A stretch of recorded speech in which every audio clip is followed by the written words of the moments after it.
So I think it's vital for us to have a strategy when it comes to leading our people and getting the outcomes we want. And one of the ways I do that is I am conscious about how often I'm a coach versus how often I'm an authoritarian. And there's times to be both. If an employee, for instance, is going to be driving a company vehicle and they don't really care about my opinions on whether or not they should be texting or driving, that's not going to be a good fit. I'm going to have a very clear cut, this is the rules you follow, or you have to go work at brand X. I'll be very much an authoritarian, and I don't really have a lot of concern for their opinions on whether or not that should be a policy.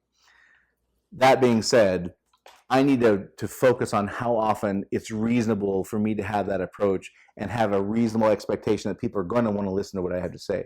So if in my world, in my mind, if I'm a coach less than 90% of the time, and I default to that, here's how we do things, I don't want your opinion, I don't need to hear what you have to say, I believe that my batting average is going to go way down on getting people to buy in to what I need done, to want to contribute to finding solutions without being told to, and all of those things ultimately make my life easier. So if I'm going to be an authoritarian and a dictator half the time, I just believe that their desire and their commitment and their willingness to go along with what the company needs is going to go down dramatically. So my version of that is I want to be a coach 90% of the time and be that authoritarian 10% of the time or less.